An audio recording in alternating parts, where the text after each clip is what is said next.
नमस्कार, मैं उदय, स्वराज एक्सप्रेस में आपका स्वागत है। मध्य प्रदेश में विधानसभा चुनाव के लिए भले अभी वक्त हो, लेकिन कांग्रेस ने अपनी खोई हुई सियासी जमीन पाने के लिए अभी से कमर कस ली है।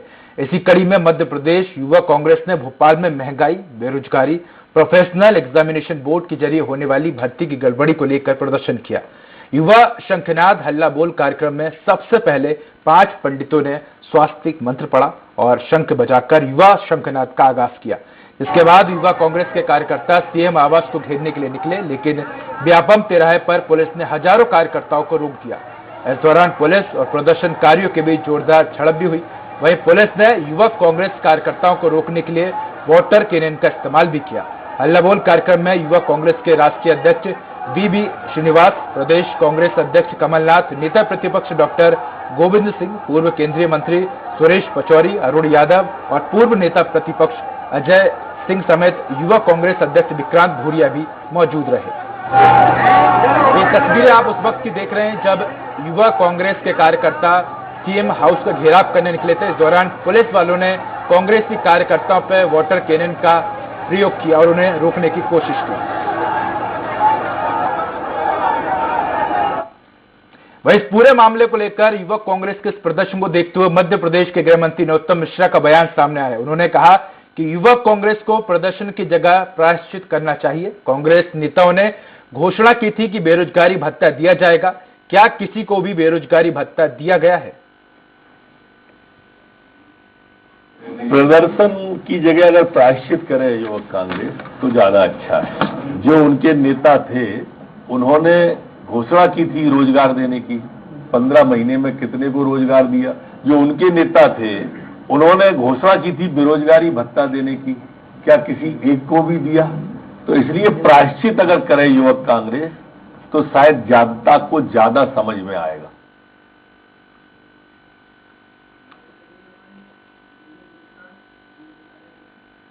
तो लगातार देख रहे हैं कि बेरोजगारी और महंगाई मुद्दों को लेकर कांग्रेस बीजेपी पर हमलावर है। और इसी खबर पर अधिक जानकारी के लिए भोपाल का रुख करेंगे। हमारे साथ हमारे संवाददाता दुर्गेश गुप्ता जुड़े हैं। दुर्गेश, लगातार देख रहे हैं कि महंगाई, बेरोजगारी पूरा देशव्यापी मुद्दा बन चुका है और इसी मुद्दों को लेकर हम देख रहे हैं कि पूरे देश में कांग्रेस एकजुट होती हुई नजर आ रही है और सरकार को घेरने की कोशिश कर रही है। जी दुर्गेश। बिल्कुल होता है। जिस तरीके से आज बेरोजगारी और महंगाई को लेकर कांग्रेस का एक बड़ा आंदोलन था मौजूदा सरकार के खिलाफ, यहां पर कांग्रेस के तमाम कार्यकर्ता, तमाम नेता मध्य प्रदेश की राजधानी भोपाल पहुंचे थे। हजारों की तादाद में कांग्रेस कार्यकर्ता पहुंचे थे। इस वक्त हमारे साथ युवा कांग्रेस से विधायक कुणाल चौधरी जी हमारे साथ मौजूद हैं, जो कि खुद ही एक युवा हैं। और सर, आज एक बहुत बड़ा आंदोलन किया सरकार के खिलाफ में, क्या रहा? देखिए, स्पष्ट है जिस प्रकार की सरकार निरंकुश हो चुकी है। 15 साल ये जनता के उस पे थी और पिछले 2 साल से खरीदे हुए जनादेश की ये जो सरकार है, इस सरकार ने मध्य प्रदेश की जनता का जीना दुर्भर कर रखा है। आज बेरोजगारी का आलम यह है कि मध्य प्रदेश बेरोजगारों का प्रदेश हो चुका है। महंगाई सुरसा की तरफ मुंह फाड़ रही है। किसान की ये हालत है कि बिजली उसको मिल नहीं रही है। बिजली की स्थिति ये आती है कि जाती है, समझ में नहीं आ रहा। हर तरह से आम आदमी परेशान है और सरकार से बात करो तो बड़ी बड़ी बातें करने का काम करते हैं। आदिवासियों पर अत्याचार में नंबर 1 है, महिलाओं पर अत्याचार में नंबर 1 है। हर वर्ग के खिलाफ जो कुशासन और चलाने का काम सरकार कर रही है, उसके खिलाफ ये आंदोलन था। यह आंदोलन था कि जो व्यापम का घोटाला आपने करा है, इसके खिलाफ ये आंदोलन था। यह आंदोलन था कि ये मध्य प्रदेश के नौजवान जो बेरोजगार होते जा रहे हैं, उसके खिलाफ ये आंदोलन था। यह आंदोलन था कि शिवराज जी, आप जब 50 रुपए पेट्रोल हुआ करता था तब साइकिल से घूमते थे। आज 120 रुपए पेट्रोल है तो आप यहाँ पे नया हवाई जहाज खरीदने का काम कर रहे हो। किसान परेशान है, नौजवान परेशान है, हर वर्ग परेशान है। और आप कर क्या रहे हैं? सरकार चला रहे हैं कि सर्कस चला रहे हैं। सर्कस चलाना बंद करिए और ये खरीदे हुए जनादेश की गद्दी छोड़िए। सर, आज जिस तरीके से देखा गया कि एक शंखनाद किया गया, कहीं ना कहीं 2023 मिशन समझा जाए क्या? बिल्कुल स्पष्ट है, 2023 में जनता को निजात दिलाएंगे इस निकम्मी सरकार से, जो कहीं ना कहीं जनता के काम नहीं कर पा रही है,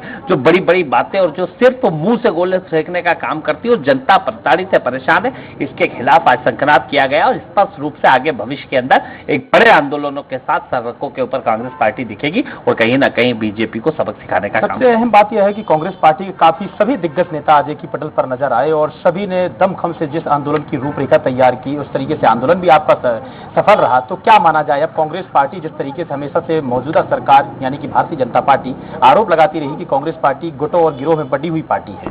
देखिए, बीजेपी मूल मुद्दों से ध्यान भटके, गुटों और गिरोह की पार्टी भारतीय जनता पार्टी है। वहां पे कोई सिंधिया गुट है, तो कोई शिवराज गुट है, तो कोई नरोत्तम मिश्रा गुट है, तो कोई अलग अलग गुट बीजेपी का है, अलग अलग गुटों के पार्टी बीजेपी है। यहाँ कांग्रेस पार्टी जनता की पार्टी है, जो जनता के मूल मुद्दों की बात करती है। मुद्दों पे बात करें ना, ये तेल खाने का क्यों बढ़ रहा है, क्यों महंगाई बढ़ रही है, क्यों गरीबी बढ़ रही है, क्यों लोगों के साथ धोखा हो रहा है, क्यों गरीब मजदूर के साथ धोखा कर रहा है, उसके ऊपर बात करें। इधर उधर की बात करने का बीजेपी कभी भी उठ के इस पे बात नहीं करेगी कि कानून व्यवस्था में अराजकता क्यों है। उठेंगे गृह मंत्री और कांग्रेस से बात करेंगे। कांग्रेस सत्ता में नहीं, सत्ता में आप हो, ये बताए कि बेरोजगारी हटेगी कैसे, जनता को न्याय मिलेगा कैसे, या आदिवासियों पर अत्याचार कब रुकेंगे। सर, जिस तरीके से देखा जाए तो कांग्रेस पार्टी के युवक कांग्रेस के राष्ट्रीय अध्यक्ष बीवी राव ने इस आंदोलन में भाग लिया। अगर कांग्रेस पार्टी आगे चलकर और बड़े आंदोलन करती है तो क्या उसमें आपके केंद्रीय जो नेता हैं वह भी इसमें शामिल होने की सभी होंगे। इस देश के नेता राहुल गांधी जी शामिल होंगे, बड़े वरिष्ठ नेता सभी शामिल होंगे, और इस देश के अंदर पूरी ताकत के साथ मध्य प्रदेश की जनता को आवाज को सड़कों पर उठाने का काम हम करेंगे। आज वचन पत्र की समिति की बैठक भी हुई कमलनाथ जी के बंगले पर। काफी जो वचन जो वादे थे 2018 विधानसभा चुनाव के दौरान पर जो वादे किए गए थे वो पूर्ण नहीं हो पाए थे। क्या आज कुछ इस समिति की बैठक में क्या निर्णय लिया, क्या हुआ? देखिए, ये निर्णय तो मुझे नहीं मालूम क्योंकि मैं समिति में नहीं था। स्पष्ट है कि जिन वादों को हम लेके आए थे जनता के बीच में जाएंगे हमने, क्योंकि किसान के साथ काम करने की कोशिश करी थी हमने, मजदूर के साथ, गरीब के साथ, बेरोजगार के साथ, हर वर्ग को कैसे हम न्याय दिला पाए इसके लिए काम कर रहा था। हमने पेंशन है 300 की 600 करी थी, उसे 1000 करने का हमारा एजेंडा था, भविष्य में करेंगे। हमने किसान का कर्जा माफी, जो धंधे जो डिफाल्टर किसान थे उसका 2 लाख तक का कर दिया था, रेगुलर का कई जगह पे 1 लाख तक का, और 50,000 का हो गया। जो बाकी बचा उसको करने का काम हम करेंगे।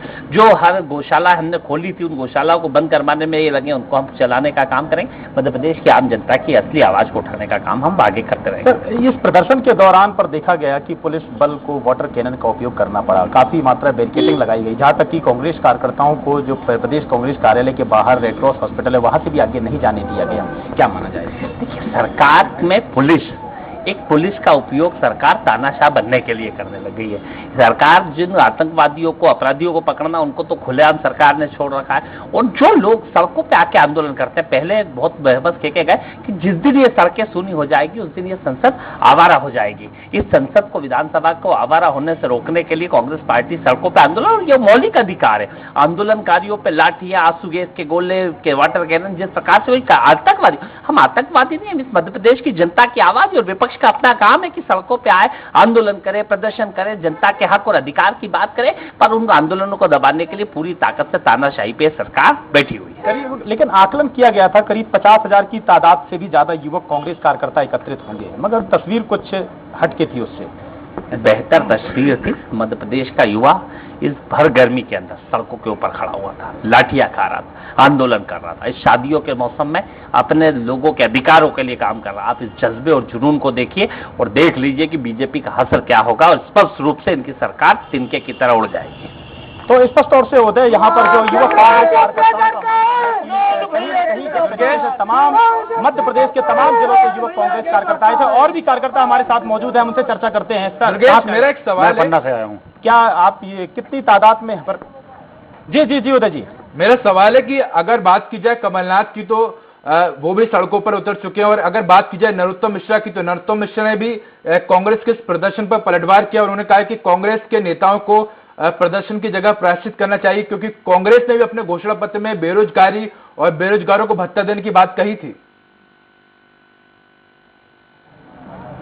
बिल्कुल होता है। अगर देखा जाए जिस तरीके से नरोत्तम मिश्रा जी ने एक बयान दिया सुबह कि जिस तरीके से कमलनाथ ने 2018 में विधानसभा चुनाव में जो वादे किए थे उन वादों में कुछ पूरे नहीं हुए, वादे में कुछ भी पूरे नहीं हुए थे। वहीं अगर हम विपक्ष की बात करें तो विपक्ष यह कह रहा है कि हमने बहुत ही कम समय की सरकार में, यानी 15 महीने की सरकार में ही जो हमारे जितनी घोषणाएं थी हमें वो घोषणाएं पूरी की थी, और साथ ही साथ में इसके लिए वचनबद्ध है कि जो 2018 में हमारे जो वादे पूरे नहीं हुए थे, हम 2023 में अगर हमारी सरकार बनती है तो तमाम मुद्दों को लेकर, तमाम वादों के साथ में हम 2023 में सरकार में आएंगे और जनता के उन मुद्दों को और उन सभी मांगों को, उन वचनों को हम पूरा करेंगे। जी दुर्गेश, नरोत्तम मिश्रा के बयान को लेकर कांग्रेस कार्यकर्ताओं का क्या कुछ कहना है? अगर आप जानना वहां मौजूद कुछ कार्यकर्ताओं से बात करने की कोशिश कीजिए, पूरे मामले को लेकर उनका क्या कुछ कहना है? बिल्कुल बिल्कुल, मेरे साथ उदय यहाँ पर और भी मध्य प्रदेश की और भी तमाम जिलों से आए हुए कार्यकर्ता हमारे साथ मौजूद है। हम उनसे जानते हैं किस तरीके से आप देखते हैं इस आंदोलन को। देखिए, आंदोलन बहुत ही अच्छा आंदोलन रहा है और जिस तरह से मध्य प्रदेश में युवाओं के साथ जो छलावा शिवराज सरकार ने किया है, भाजपा ने किया है, ये कहीं न कहीं ये दर्शाता है कि ये जो भाजपा की सरकार है ये युवा विरोधी है, किसान विरोधी है और यह आंदोलन कहीं न कहीं एक अच्छा आंदोलन साबित होगा और इसका परिणाम हमें और आपको 2023 में देखने को मिलेगा। यहाँ पर 50,000 की तादाद आने की भीड़ एक आशंका की जा रही थी कि 50,000 से भी ज्यादा मध्य प्रदेश में युवक कांग्रेस के कार्यकर्ता एकत्रित होंगे, मगर जिस तरीके से देखी गई तस्वीर हटकर कुछ और थी। देखिए, इस 46 और 47 डिग्री के तापमान में अगर मध्य प्रदेश के हर एक जिले से, हर एक कोने कोने से इतना युवा इकट्ठा हुआ है, ये संख्या ना आपने गिनी ना मैंने गिनी, ये 50,000 थी या 1 लाख थी, इसका परिणाम मैंने आपको बताया है। ये अपने आप में एक एकता दिखाई गई है मध्य प्रदेश यूथ कांग्रेस ने, श्रीनिवासन जी के नेतृत्व में, विक्रांत भूरिया जी के नेतृत्व में जो आंदोलन हुआ है, इसका परिणाम आपको देखने मिलेगा। और कहीं ना कहीं किसी न किसी इस तरह कोई मजबूरी रहती है, जो व्यक्ति ऐसी गर्मी में नहीं पहुंच पाया है, बहुत सारे लोग नहीं आ पाए हैं, और आगे से आंदोलन होंगे उसमें आपको अच्छी संख्या और दिखेगी। अगर अनुमान लगाया जाए तो पन्ना डिस्ट्रिक्ट की अकेले बात करें तो पन्ना डिस्ट्रिक्ट से कितने कार्यकर्ता आप लोग यहाँ पर पहुंचे? पन्ना डिस्ट्रिक्ट से लगभग हम लोग यहाँ पर 100 से 150 कार्यकर्ता यहाँ पर आए हुए हैं और पन्ना यहाँ से काफी दूरी पर भी पड़ता है और हमारे यहाँ कोई ऐसी मूलभूत सुविधा रेल की नहीं है, फिर भी हम लोग अच्छी संख्या में उपस्थित हुए हैं और अपने यहाँ पर उपस्थिति दर्ज कराई है। कितने कार्यकर्ता अभी तक गिरफ्तार हुए हैं? जिस तरीके से पुलिस बल लगाकर कार्यकर्ताओं को रोका गया, यहाँ पर बैरिकेटिंग लगाकर रोका गया, वाटर कैनन लगाना पड़ा ताकि कार्यकर्ता सीएम हाउस तक नहीं पहुंच पाए और घेराव नहीं कर पाए, अपनी मांगों को नहीं रख पाए। देखिए, शिवराज सिंह यही तो दर्शाता है, जब जब युवा अपनी हुंकार भरता है तो वह उसकी अपनी पुलिस को आगे करता है और ऐसे युवा जिनके भविष्य के साथ खिलवाड़ हुआ है वो 1 नहीं 8 नहीं 10 डंडे खाने के लिए तैयार हैं और अपने हक की लड़ाई निरंतर जारी रखेंगे, ये मैं आपको बताता हूँ। तो स्पष्ट तौर से होता है जिस तरीके से देखा जा रहा है कि जिस तरीके से युवक कांग्रेस कार्यकर्ता कहीं न कहीं हजारों की तादाद में यहाँ मध्य प्रदेश की राजधानी भोपाल पहुंचे थे। हमारे साथ में अभी पन्ना जिले के युवक कांग्रेस मौजूद थे, जहां पर उनका यह मानना है करीब एक जिले से 100 से 150 कार्यकर्ता पहुंचा था, यानी 52 जिले होते हैं। 52 जिलों का अगर आंकड़ा लगाया जाए तो वास्तव में यह कांग्रेस का जो आंदोलन है वह एक सफल नजरिए से देखा जा सकता है। जिस तरीके से हम हर बार प्रदर्शन, हर बार आंदोलन देखते हैं, कहीं ना कहीं कांग्रेस का फेल्यूर आंदोलन निकल कर सामने आ जाता था। इस बार का आंदोलन की तस्वीर जो है वह कुछ और ही थी। जिस तरीके से कांग्रेस कार्यकर्ता यहां पर बैरिकेटिंग से चढ़कर, बैरिकेटिंग को लांघकर सीएम हाउस घेराव जाने का प्रयास कर रहे थे, जिस तरीके से वाटर कैनन के बीच में युवक कांग्रेस कार्यकर्ता यहां पर बेरोजगारी जैसे तमाम मुद्दों को लेकर मौजूदा सरकार के सामने रख रहे थे, तो कहीं ना कहीं कांग्रेस के इन सारे क्रियाकलापों से देखकर माना जा सकता है कि कांग्रेस अब मिशन 2023 के लिए पूरी तरह से तैयार हो चुकी है। कांग्रेस पार्टी का एनएसयूआई से लेकर युवक कांग्रेस कार्यकर्ता से लेकर मुख्य बॉडी तक का युवक कांग्रेस कार्यकर्ता, कांग्रेस नेता मिशन 2023 की तैयारी में जुट गया है। जी दुर्गेश, अगर हम इस प्रदर्शन की बात करें तो हमने देखा कि कांग्रेस ने विधि विधान के साथ इस प्रदर्शन को शुरू किया, तो कहीं ना कहीं यह भी कहा जा सकता है कि मध्य प्रदेश में कांग्रेस कहीं ना कहीं सांस्कृतिक चीजों को बढ़ावा देते हुए नजर आ रही है। इसके अलावा कार्यकर्ताओं का क्या कुछ कहना है 2023 को, क्या मध्य प्रदेश में एक बार फिर से कांग्रेस की सरकार बनेगी और इस तरह के आंदोलन लगातार जारी रहेंगे? बिल्कुल होता है। जिस तरीके से देखा जाए तो कांग्रेस पार्टी पर एक और महत्वपूर्ण आरोप लगता था, हिंदुत्ववादी पार्टी नहीं है। कहीं ना कहीं कांग्रेस पार्टी को इसका कहीं ना कहीं खामियाजा भी भुगतना पड़ा। जिस तरीके से हिंदुत्ववादी का चेहरा सबसे बड़ी पार्टी लेकर आई भारतीय जनता पार्टी, वह अब पूरे देश में ही एक सबसे शक्तिशाली पार्टी के रूप में उभर कर निकली है सामने। वजह यह रही कि हिंदुत्ववादी पार्टी के चेहरे के रूप भारतीय जनता पार्टी को दिखा रहा। जी दुर्गेश, पार्टी को हिंदुत्व हमने ये देखा है कि कांग्रेस जो है, अब कांग्रेस की तरफ से भी जो आला अधिकारी है उनकी तरफ से ये बयान भी आया था कि कांग्रेस पार्टी सभी धर्मों को और जितने भी चाहे रामनवमी की बात की जाए या जितने भी त्योहार हैं सभी को अपने कार्यालय में और हर जगह मनाए। इस तरह के हमने देखे कि कांग्रेस की तरफ से बयान भी आए हैं। बिल्कुल होता है। वही मैं अपनी बात कंप्लीट कर रहा था कि जिस तरीके से हम देख रहे थे कि अब कांग्रेस पार्टी की जो छवि है वह हिंदुत्ववादी पार्टी और सॉफ्ट हिंदुत्व की तरफ भी बढ़ रही है। जिस तरह से हम इसी आंदोलन की बात करें तो इस आंदोलन में करीब 5 पंडितों के साथ में यहाँ पर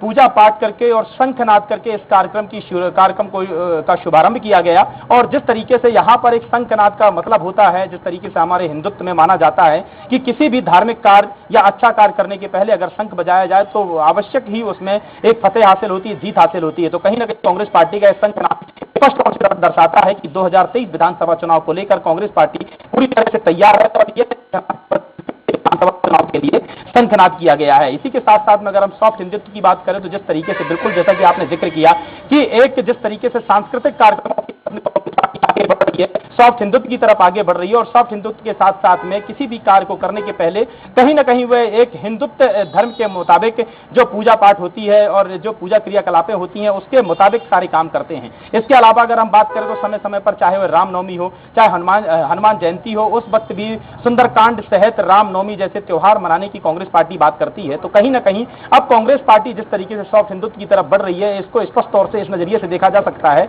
कि भारतीय जनता पार्टी जिस तरीके से कांग्रेस पार्टी पर हमेशा से आरोप लगाती आई है कि कांग्रेस पार्टी एक हिंदुत्ववादी पार्टी नहीं है, हिंदू विरोधी पार्टी है, उसको लेकर कांग्रेस पार्टी धीरे धीरे अपनी छवि को सुधारने में लगी हुई है, जिसका कहीं ना कहीं इसका फायदा कांग्रेस पार्टी को मिशन 2023 एंड मिशन 2024 में स्पष्ट तौर से देखने को मिल सकता है। जी दुर्गेश, अगर हम बात करें कांग्रेस की, तो कांग्रेस पूरे टाइम चुनावी मोड पर नहीं रहती, सिर्फ पर्टिकुलर जब महंगाई का मुद्दा हो या कोई अन्य मुद्दों, ऐसे समय पर कांग्रेस बाहर निकलती है। तो क्या अब ये माना जाए कि अभी से लेकर 2023 तक लगातार कांग्रेस सरकार को घेरने का प्रयास करेगी हर मामले पर? और कार्यकर्ताओं का क्या कुछ कहना है? क्या 2018 में जिस तरह से गलती हुई है कांग्रेस की, कांग्रेस के बहुत से नेता जो है वो बीजेपी में चले गए, क्या उस तरह की गलतियां फिर से कांग्रेस में देखने को मिल सकती है क्या?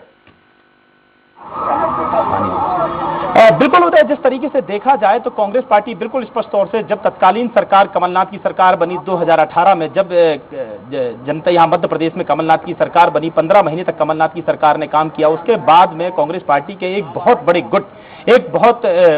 गुट के जाने की वजह से, यानी ज्योतिरादित्य सिंधिया के जाने की वजह से कमलनाथ सरकार गिर गई। उसके बाद भारतीय जनता पार्टी की दोबारा से सरकार बनी। उसके बाद से ही कांग्रेस पार्टी ने कमर कस ली थी कि अब मध्य प्रदेश की धरती में पूरी तरह से कांग्रेस पार्टी आने का प्रयास करेगी, और उसी के बाद से ही आंदोलन जैसी तमाम रणनीतियां यहां पर, तमाम मुद्दों को लेकर रणनीतियां बनने लगी। और इसी का खामियाजा है कि आज जिस तरीके से यह आंदोलन की रूपरेखा तैयार की गई थी, इस आंदोलन की रूपरेखा में तमाम मध्य प्रदेश के दिग्गज नेता यहां पर मौजूद रहे, तमाम दिग्गज नेता यहां पर एक पटल पर नजर आए सामने। तो कहीं ना कहीं जिस तरीके से 2023 विधानसभा चुनाव को लेकर कांग्रेस पार्टी अब एक आंदोलन के साथ में और मौजूदा सरकार के फेल्यूर के मुद्दों के साथ में कांग्रेस पार्टी अब जिस तरीके से सड़कों में उतरकर प्रदर्शन कर रही है। जी दुर्गेश, हम चाहते हैं वहां मौजूद कार्यकर्ताओं से बात करने की कोशिश करें और उनसे जानने की कोशिश करें कि बीजेपी की रणनीति को रोकने के लिए कांग्रेस अब क्या कदम उठाएगी और 2023 का चुनाव कांग्रेस कैसे जीतेगी। बिल्कुल उदय, हमारे साथ और भी तमाम कार्यकर्ता मौजूद हैं जो कि मध्य प्रदेश के अलग अलग जिलों से यहाँ पर आए हुए थे। आप कहाँ से आए हुए हो? राजगढ़ जिले से। कितने कार्यकर्ता आए हुए यहाँ पर? 200-250। अच्छा, क्या रहा इस कार्यक्रम में, किस तरीके से आंदोलन को देखा गया? भाजपा सरकार के खिलाफ डॉक्टर विक्रांत भूरिया के नेतृत्व में बेरोजगारी, व्यापम घोटाले, आदिवासी वर्ग पर हो रहे अत्याचार के विरोध पर मध्य प्रदेश युवा कांग्रेस का युवा संकनात हुआ है, और हम सभी 52 जिलों से यहाँ पर आए हैं, और हमने एक भारी पहल की है, ऐतिहासिक पहल की है कमलनाथ जी के नेतृत्व में। हमारा यही उद्देश्य है कि सन 2023 में कांग्रेस सरकार बने। जैसा कि आपने भी कहा था कि हिंदूवाद, भाजपा हिंदूवाद नहीं कर रही है, भ्रमवाद कर रही है। मैं ब्राह्मण हूं, मैं कांग्रेस के साथ हूं, कई कांग्रेस साथ ब्राह्मण है। ये भाजपा भ्रमवाद कर रही है, भ्रम का घोटाला फैला रखा है, हिंदू मुसलमान को लड़ाना, पाकिस्तान हिंदुस्तान पर लड़ाना, इस मंदिर मस्जिद पे लड़ाना, ये काम भाजपा का है। कांग्रेस का काम है नीचे से काम करना। कार्यकर्ता आज लाटे खा रहा है। हमारा मित्र खिलचीपुर कांग्रेस के उपाध्यक्ष रहे हैं और है, और ये घुटने फूट गए उनके। ऐसी स्थिति है भाजपा सरकार में। जब जब युवक कांग्रेस ने हुंकार भरी है, शिवराज डर जाता है और पुलिस को आगे कर देता है। हमारी युवक कांग्रेस ने पूर्ण बहुमत से शंखनाद किया है कि सन 2023 में कमलनाथ जी के नेतृत्व में सरकार बनाएंगे कांग्रेस की। हमारे आज इस आंदोलन का ऐतिहासिक पहल रही है। श्रीनिवास बीवी जी दिल्ली से पधारे, सचिव जी शेषनारायण ओझा जी पधारे, डॉक्टर विक्रांत भूरिया हमारे प्रदेश अध्यक्ष, वो इसमें मुख्य रूप से अहम भूमिका में रहे, पूर्व मुख्यमंत्री कमलनाथ जी रहे। इस तरह से ये युवक कांग्रेस कार्यकर्ता का अगर आंदोलन देखा जाए, जिस तरीके से आपके युवा सभी युवा वर्ग करीब 52 जिले से यहाँ पर सभी युवा आए, जैसा कि आपने बताया राजगढ़ से करीब 200 से 250 कार्यकर्ता आए। कम से कम 2,500 कार्यकर्ता। क्या माना जाए कि अब युवक कांग्रेस कार्यकर्ता की तरफ से या पदाधिकारियों की तरफ से यह बोला गया है आपको कि अब मौजूदा सरकार के खिलाफ सड़कों पर उतरकर आंदोलन करें? बिल्कुल, युवा कांग्रेस तो शुरू से ही मैदान में है, और हम तहसील स्तर से, जिला स्तर से मैदान में उतरेंगे। और आम आदमी साथ हो रहे अत्याचार, बेरोजगार घोटाले, जो व्यक्ति इंजीनियर की डिग्री ले रखा है वो व्यक्ति 8,000 के लिए सिक्योरिटी कर रहा है। हम हर व्यापम घोटाले के खिलाफ, आदिवासी वर्ग पर हो रहे अत्याचार के खिलाफ, भाजपा सरकार के खिलाफ हम सड़कों पर उतरेंगे और भाजपा सरकार की ईंट से ईंट बजा देंगे। युवक कांग्रेस जिंदाबाद। कहीं ना कहीं ये बेरोजगारी तो नहीं आपके चेहरे पर झलक रही? जिस तरीके से देखा जाता है कि मध्य प्रदेश में बेरोजगारी एक बहुत बड़ा मुद्दा है और आप भी एक युवा हैं, और आपने अभी जिक्र किया कि मध्य प्रदेश का युवा पढ़े लिखे हुए और छोटी नौकरियां कर रहा है।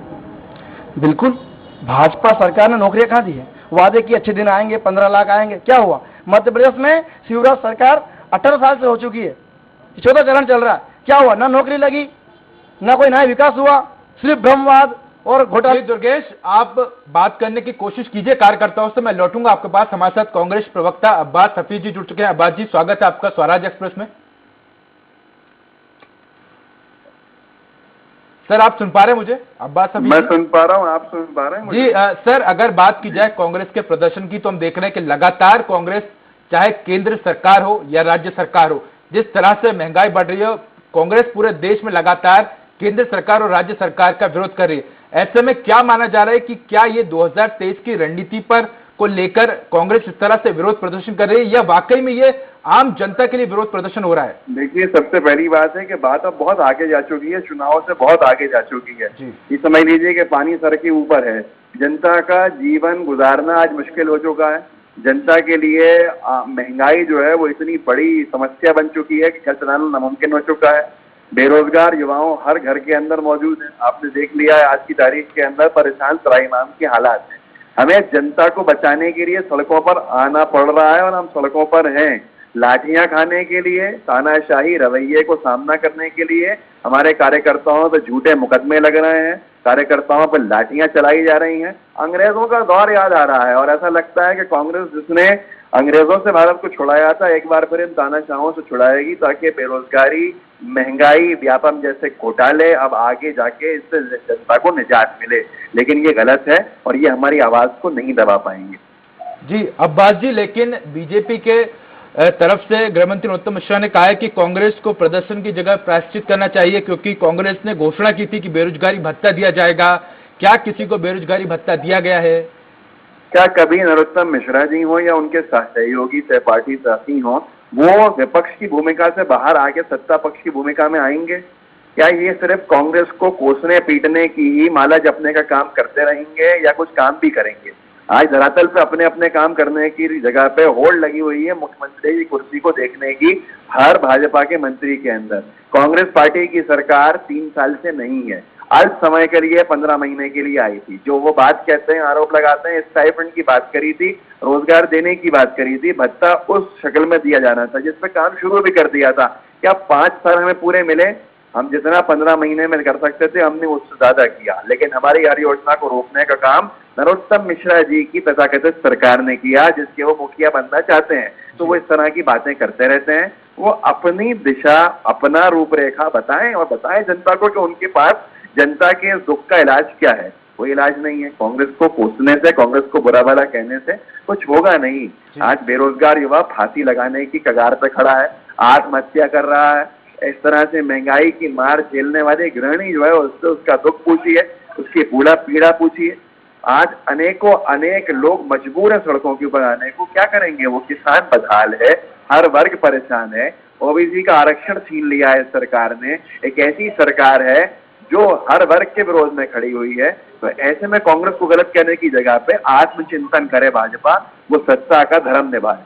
जी अब्बास हफीज जी, आखिरी मेरा सवाल है आपसे, आप कितना कॉन्फिडेंस है कि 2023 में कांग्रेस एक बार फिर से सत्ता में आएगी? जनता सत्ता में आएगी कांग्रेस के माध्यम से। कांग्रेस की सरकार 2018 में भी बनाई थी और इस बार भी बनेगी। विषय ये नहीं है कि सरकार में आना हमारा प्राथमिक लक्ष्य हो, बल्कि हमारा प्राथमिक लक्ष्य जो है वो जनता के दुख दर्द को दूर करना है और जनता को न्याय दिलाने का काम करना है। जनता का आशीर्वाद हमारे साथ है। कंधे से कंधे मिला के कांग्रेस से लड़ाई। जी अब्बास हफीज जी, मैं रोकूंगा आपको, लौटूंगा आपके पास। हमारे साथ बीजेपी से विकास जी जुड़ चुके हैं, बीजेपी प्रवक्ता है। विकास जी, आपका स्वागत है स्वराज एक्सप्रेस पर।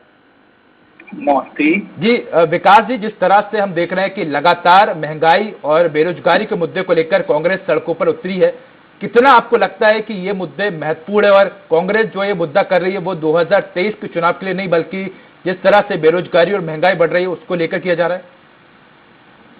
देखिए, बेरोजगारी का तो मुद्दा कर नहीं है। बेरोजगारी खत्म करने के लिए तो सरकार ने सरकारी नौकरियां दी और रोजगार की उपाय भी कर दी। महंगाई जरूर थोड़ा सा बढ़ी है गतियों में और उसके व्यापक कारण है विश्वव्यापी असर है महंगाई का। मेरे तो दो सवाल हैं कांग्रेस के कि पेट्रोलियम, डीजल और पेट्रोल केंद्रीय सरकार। विकास जी, अगर आपका ये कहना है कि बेरोजगारी नहीं है, तो अगर बात की जाए बेरोजगारी की, तो अकेले प्रदेश में रजिस्टर्ड करीब 35 लाख बेरोजगार हैं। देखिए, इस मामले में हम लोग कई बार चर्चा कर चुके हैं। रजिस्ट्रेशन बेरोजगारी के लिए कराया नहीं जाता है, रजिस्ट्रेशन कराया जाता है रोजगार के लिए। रोजगार के मायने होते हैं कि और बेहतर रोजगार हमें मिल सके, और बड़ी तनख्वाह मिल सके, और मनपसंद का काम मिल सके। बेरोजगारों का रजिस्ट्रेशन कहीं नहीं होता है प्रदेश में या देश में। मैं इस कमेंट का जवाब भी लेना चाहूंगा अब्बास हफीज जी से। अब्बास हफीज जी, कितना सहमत है आप विकास जी की बात को लेकर? उनका ये कहना है कि जो रोजगार के लिए जो लोगों ने रजिस्ट्रेशन किया है वो बेहतर रोजगार के लिए किया है, रोजगार समस्या नहीं है। जी अब्बास जी।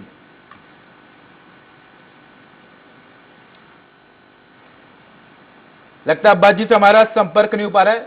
विकास जी, बात कौन कह रहा था? जी जी, मैं महंगाई की, एक बेरोजगारी के मुद्दे पे मैंने आपको बात बता दी, कैसे रोजगार के उपाय जी।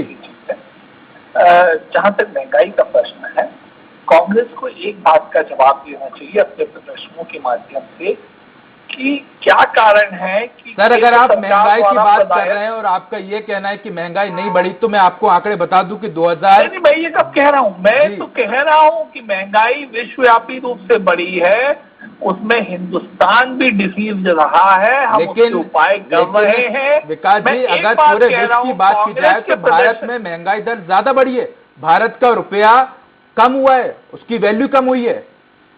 यकीनन डॉलर के मुकाबले रुपए की कीमत कम हुई है, वो आप सबको हमारे पास में आंकड़े हैं। मैं तो कांग्रेस उस संबंध में कुछ कह रही है, इसलिए मैं कह रहा हूं कि उनको प्रदर्शन में ये बताना चाहिए कि क्या कारण है कि डीजल पेट्रोल का केंद्रीय कर शुल्क एक होने के बाद भी महाराष्ट्र में और राजस्थान में डीजल पेट्रोल मध्य प्रदेश के मुकाबले ज्यादा महंगा है।